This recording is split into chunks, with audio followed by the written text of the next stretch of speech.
बिहार के 13 करोड़ आवाम को जानना जरूरी है कि 15 साल की सरकार ने डॉक्टर अब्दुल कलाम आज़ाद साहब का जो विजन था, बिहार को दिल्ली से जोड़ रहे थे कि दिल्ली से भी आगे निकल जाएंगे वो, और ये मद्रास से भी आगे निकल जाएंगे और बिहार बॉम्बे से भी आगे निकल जाएगा। और वो 5 साल रह जाते, बिहार आज इतना बदहाल नहीं होता। कुर्सी कुमार साहब ने उनके सपनों का बिहार को गंगा के तराई में बहा देने का काम किया। नमस्कार, मैं हूं आपके साथ रितेश शर्मा। देश के पूर्व राष्ट्रपति और मिसाइल मैन कहे जाने वाले डॉक्टर APJ अब्दुल कलाम की आज पुण्यतिथि है। आज ही के दिन अब्दुल कलाम साहब दुनिया को अलविदा कह गए थे। किसी ने नहीं सोचा होगा कि आखिरी क्षण में उनका समय ऐसा बीतेगा। उन्हें बच्चों से बहुत ज़्यादा लगाव था और बच्चों के बीच ही लेक्चर देते वक्त ही उन्होंने दुनिया से अलविदा कह दिया। अब्दुल कलाम एक ऐसी शख्सियत थे जो ज़मीन से जुड़े हुए थे और जड़ से जुड़े हुए थे। शायद इसी वजह से उन्होंने लोगों के दिलों में अपनी जगह बनाने का काम किया था। आज उनकी पुण्यतिथि है। इस पुण्यतिथि पर हमारे साथ यहाँ बात करने के लिए मौजूद हैं एक खास मेहमान, युवा बिहार सेना के राष्ट्रीय अध्यक्ष हैं राजकुमार पासवान जी। ये भी युवाओं के बारे में बहुत कुछ सोचते हैं, जिस तरीके से अब्दुल कलाम सोचा करते थे और बच्चों और हर चीज़ देश की भविष्य के बारे में। तो बिहार के बारे में भी अब्दुल कलाम एक बहुत ही अच्छी सोच रखते थे, चाहे वो बिहार में शिक्षा की बात हो या रोजगार की बात हो या जो किसान है उनके लिए सोचते थे, और बिहार कैसे जो है समृद्ध होगा आगे चल करके, उसके बारे में भी बहुत कुछ सोच रखते थे।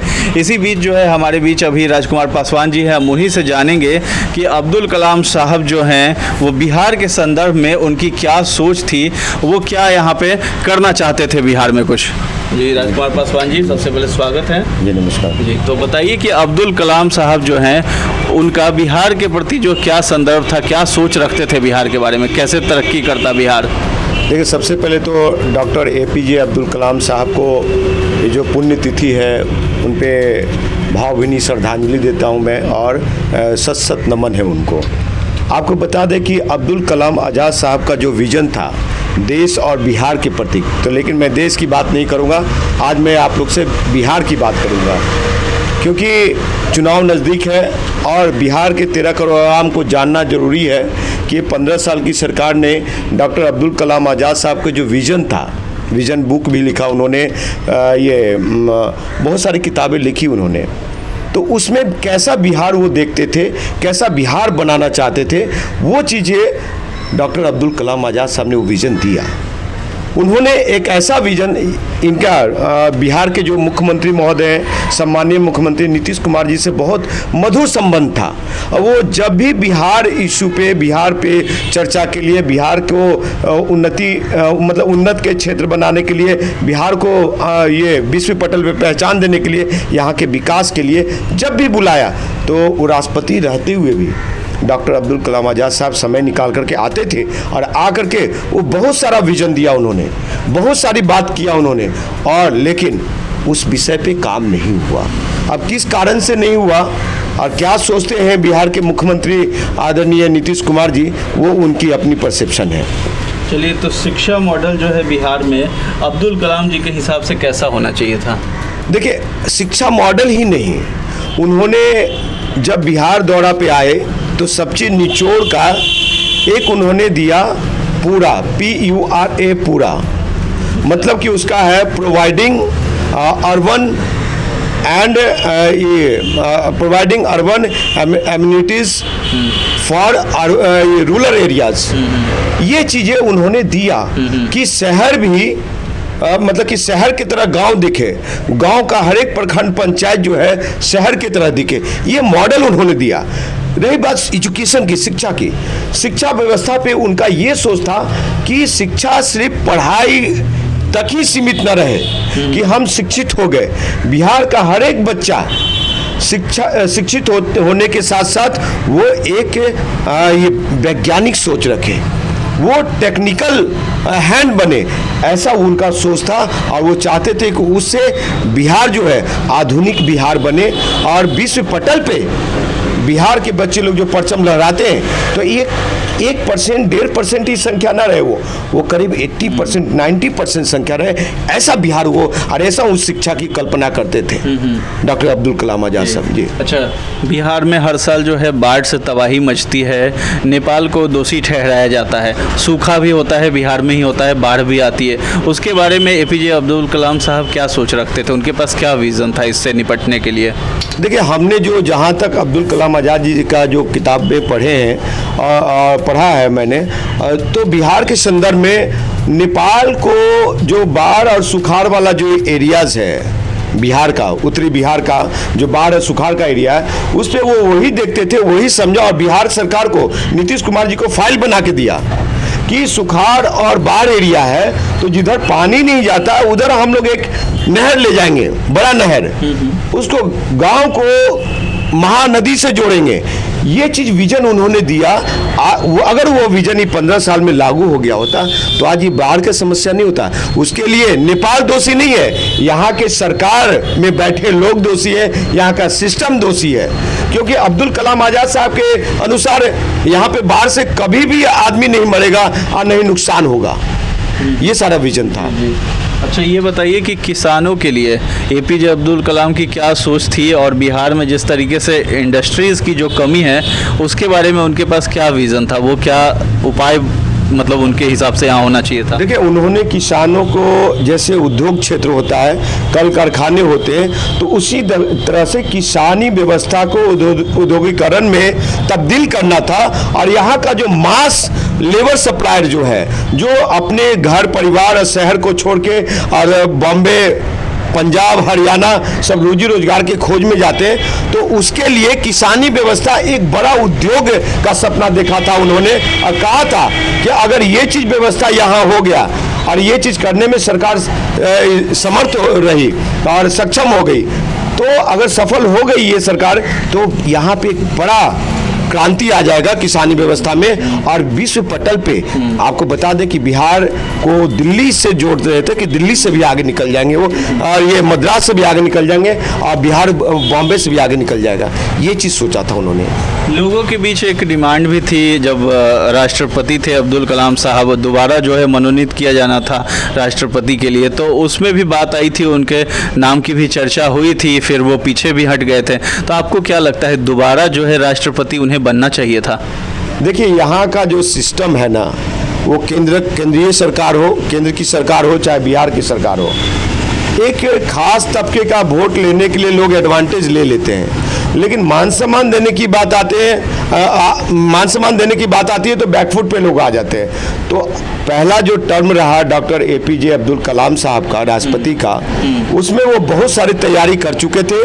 वो आधुनिक भारत और आधुनिक बिहार कैसा होगा और उसकी तैयारी किस तरह से होगी, तो उसके लिए अगर वो 5 साल रह जाते तो बिहार आज इतना बदहाल नहीं होता, वो बहुत आगे। आपका स्वास्थ्य व्यवस्था की बात करता हूं मैं, स्वास्थ्य व्यवस्था में भी जो आज हालात है इस कोविड-19 कोरोना वायरस में, बिहार आज दूसरे राज्यों का मुहताज बना हुआ है, केंद्र सरकार का मुहताज बना हुआ है। यहाँ की जनता सरकार की तरफ देख रही है कि हमको कोई मदद करे, और आज पक्ष विपक्ष लोग जो है कि नोट बांटने में लगे हुए हैं, तो उससे समाधान नहीं है। उन्होंने पुख्ता समाधान किया था कि शिक्षा, उच्च शिक्षा कैसा होगा, स्वास्थ्य उच्च स्तर, उच्च कोटि का स्वास्थ्य व्यवस्था कैसा होगा, इन सबों पे उन्होंने बहुत ज़्यादा होमवर्क किया था, जो कि पुलिंदा बना करके दिए, बहुत सारा एसेट बना के दिया। उसको बिहार सरकार ने, नीतीश कुमार साहब ने, कुर्सी कुमार साहब ने उनके सपनों का बिहार को गंगा के तराई में बहा देने का काम किया। और आज कैसा सरकार है 15 साल वाली, अपने स्वार्थ में इन्होंने शराबबंदी किया, भितिहरवा गाँव के स्वराज की कल्पना करते हैं, लेकिन आज बता दें कि स्वराज जो गांधी साहब ने, डॉक्टर मोहन चंद्र करमचंद गांधी जी ने, जो बिहार को स्वराज से, स्वराज मतलब कि शहर भी, शहर जैसा गांव दिखे, गांव जैसा शहर दिखे, तो गांव के जो बच्चे हैं जिनके पैरों में चप्पल नहीं है साहब, वो लोग क्या कहते हैं, अपना जिंदगी को एक मजदूर से भी बदतर, जो नरकीय जिंदगी लोग जीने पे मजबूर हैं, उसको भी दूर करने में सफल नहीं हुआ। तो ये सारे सपने को चकनाचूर करते रहे ये, तो कैसा बिहार चाहते हैं ये लोग जो पक्ष में या विपक्ष में बैठे हुए, तो वो तो आगे जनता को तय करना है। ये जनता के लिए विचारणीय है, 13 करोड़ आवाम के लिए विचारणीय है। अच्छा, बच्चों के बीच जो है अब्दुल कलाम साहब बहुत ज़्यादा मतलब चर्चित थे और बच्चों की पसंद भी थे, बच्चे उन्हें बहुत ज़्यादा पसंद करते थे। और ठीक उसी प्रकार से युवाओं के प्रेरणा स्रोत भी बनने का काम किया है अब्दुल कलाम साहब ने। और ठीक उसी तरीके से आपकी पार्टी है, उसका भी नाम है युवा बिहार सेना, आप उसके राष्ट्रीय अध्यक्ष हैं। तो क्या आप भी जो है युवाओं के बीच उस तरीके से पॉपुलर हो रहे हैं और युवाओं के लिए क्या क्या काम करिएगा? और बच्चों के लिए, बच्चों से लगाव देखा गया है कि एक जवाहरलाल नेहरू थे हमारे प्रथम प्रधानमंत्री देश के थे, फिर अब्दुल कलाम की बारी आती है, वो भी बहुत ज़्यादा बच्चों के बीच बहुत ज़्यादा पॉपुलर थे। तो युवा बिहार सेना कैसे पॉपुलर होगी? और विरोधी पार्टियों की भी बात कर लें तो आपने जिस तरीके से 2014 में लोकसभा चुनाव में रामविलास पासवान जी को भी टक्कर देने का काम किया था, तो उनकी सरकार के बारे में भी आप बताइए कि वो क्या यहाँ पे काम किए। वो शुरू से लेकर के अभी तक मंत्री पद पे ही जमे रहे हैं। तो पहला सवाल आप युवाओं को लेकर के बताइए, और दूसरी चीज़ वो कि मंत्री पद पे रहते हुए उनकी पार्टी ने बिहार के युवाओं के लिए क्या किया है, कि सिर्फ मंत्री पद अपना ग्रहण किए और उसी पे बस काम करते रह गए, अपना पेट भरते रह गए। देखिए, डॉक्टर अब्दुल कलाम आज़ाद साहब एक ऐसे महान व्यक्ति थे जो कि मैं आज उनकी कल्पना करता हूँ। एक बार मैं राष्ट्रपति भवन में गया था, मैं देखा उनको कि बच्चों के बीच में घिरे हुए, संयोग था कि मुझे जाने का अवसर मिला। मुझे बड़ा भावुक हो जा रहे हैं आज उनके पुण्यतिथि पे। बिहार की आवाम युवा बिहार सेना की तरफ इस तरह से देख रहा है जिस तरह से डॉक्टर अब्दुल कलाम आज़ाद साहब के पीछे लोग दौड़ते थे और उनके फॉलोअर्स थे। हम कुछ नहीं बिहार के बेटा को, बिहार के बच्चों को दे पाए, लेकिन बिहार के बच्चे लोग, बिहार की युवा पीढ़ी लोग एक नया भारत, नया बिहार चाहता है। और वो ये चाहता है कि डॉक्टर अब्दुल कलाम आज़ाद साहब के जो सपना था, उस सपना को युवा बिहार सेना जमीन स्तर पे, गांव स्तर पे पूरा करेगा। और हम लोग के जो पीढ़ी की दर पीढ़ी जो बेरोजगारी का सामना करना पड़ता है, रोजगार के लिए हम लोग को सड़क पे आना पड़ता है, जो शिक्षा और स्वास्थ्य के लिए लड़ाई लड़ना पड़ता है, जो क्या कहते हैं यहाँ पे घर आवाम के लिए लड़ाई लड़ना पड़ता है, किसानी व्यवस्था के लिए लड़ाई लड़ना पड़ता है। आपको बता दें कि फ्लड एरिया में जो जिनकी जाने चले, सभी लोग आज चाह रहे हैं कि युवा बिहार सेना आए बिहार में, और कोई भी आए, लेकिन युवा बिहार सेना की तरफ इतने फॉलोअर्स बढ़ गए कि मैं उसकी कल्पना नहीं कर सकता हूँ। मैं सभी 13 करोड़ आवाम को मैं तहे दिल से शुक्रगुजार हूँ कि आज ये जितने भी राजनीतिक पार्टियां हैं, हम हो, दम हो, आम आदमी पार्टी हो, चाहे पप्पू यादव की पार्टी हो, जाप हो, चाहे कांग्रेस पार्टी हो, और भी पार्टी, उन लोग के बराबर मिला के खड़ा कर दिया। तो मुझे बड़ा गर्व होता है उन पे, लेकिन उसके विश्वास पे मैं काम कर रहा हूँ, उनके विश्वासों पे काम। रही बातें, आप बात कर रहे थे आदरणीय रामविलास पासवान जी का। देखिए, आदरणीय रामविलास पासवान जी बहुत सम्मानित और बड़े नेता हैं, राष्ट्रीय स्तर का नेता है। एक समय उनकी समाज के लिए क्रेडिबिलिटी रही है, लेकिन जो उनकी राजनीति रही है उसका मैं विरोध करता हूं और करता रहूंगा। आपको बता दूं कि परिवारवाद के खिलाफ मैं 2014 का लोकसभा चुनाव उनके खिलाफ लड़ा। इस बार भी परिवारवाद के खिलाफ, उनके भाई के खिलाफ, पशुपति कुमार पारस जी के खिलाफ निर्दलीय उम्मीदवार के तौर पे लड़ा। वहां के हाजीपुर की महान जनता ने मुझे तीसरा पोजीशन दिया।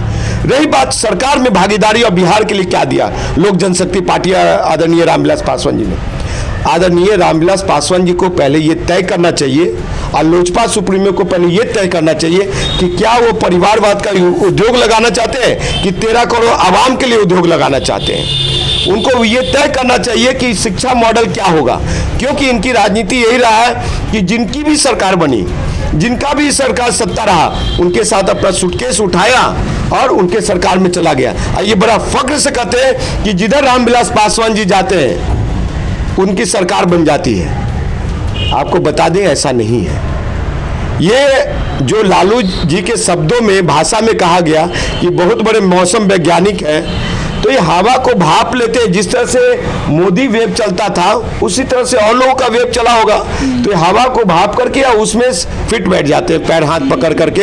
और यहाँ पे जो पासवानों की 7% वोट है, 7.5%, उसको इन्होंने ब्रीफकेस के हाथों बेचने का काम किया और कुछ नहीं किया है। दलित समाज इनके साथ नहीं है। आज के डेट में जो पासवान की जाति है वो भी इनके जमीन के पैरों के नीचे से खिसक चुका है और ये लोग सोच रहे हैं कि अब करें तो क्या करें। अगर मैं बताता हूं आपके चैनल के माध्यम, अगर चिराग पासवान को, लोजपा सुप्रीमो, अगर चिराग पासवान को है हिम्मत तो बिहार में अकेले चुनाव लड़के दिखाए। जिस तरह से झारखंड में उनकी जमानत जब्त हुआ और 0% वोट लाया, जिस तरह से दिल्ली में जमानत जब्त हुआ पूरे सीट पे और 0% वोट लाया, उसी तरह से बिहार में भी इस बार हो जाएगा। ये जो अगर सोच रहे हैं कि पासवान 7.5% और लोगों का समन्वय, इनकी सभी कैंडिडेट का जमानत जब्त हो जाएगा साहब। चलिए, चिराग पासवान जो है वो भी अपने आप को युवा ही कहते हैं और युवाओं के बीच पॉपुलर होना चाहते हैं, जिस तरीके से तेजस्वी होना चाहते हैं। तो आपकी युवा बिहार सेना है, बहुत ज़्यादा प्रचलित है। आपकी वजह से पासवान वर्सेस पासवान भी बहुत खबरें ऐसी चली हैं और आपने क्योंकि रामविलास पासवान को टक्कर देने का काम किया है इस वजह से, तो कहीं ऐसा नहीं लगता है जिस तरीके से ये बातें हो रही है अभी हमारे बीच जो चर्चा हो रही है और चिराग पासवान जो है अपने आप को युवाओं के बीच लाना चाहते हैं, लेकिन कहीं ना कहीं लोजपा जो पार्टी है वो बस सत्ता में बने रहना चाहती है और जिधर सत्ता, जिसका पक्ष मजबूत है शायद उसी पक्ष में ये जा करके बस कुर्सी अपना बचाए रखना चाहती है। ऐसा नहीं लगता है? देखिए, चिराग पासवान ठीक अपने पिताजी के रास्ते पे है। वो युवा तुर्क अपने आप को मानते हैं, लेकिन बिहार की आवाम, बिहार का युवा तुर्क नहीं मानता। वो चाहे ये चिराग पासवान हो या तेजस्वी यादव हो। आपको बता दें, युवा तुर्क के लिए पहले युवा को दर्द को समझना होगा। युवा तुर्क के लिए पहले युवा के साथ बैठ के खाना होगा। युवा तुर्क के लिए पहले युवा के साथ झोपड़ी में उनके बेड पे सोना होगा। युवा तुर्क के लिए सबसे पहले युवा के लिए क्या कहते हैं, उनके घर का नल का पानी पीना होगा, कुएं का पानी पीना होगा, बिस्लरी का बोतल नहीं। चिराग पासवान जी सभी क्षेत्र में फैल रहे हैं।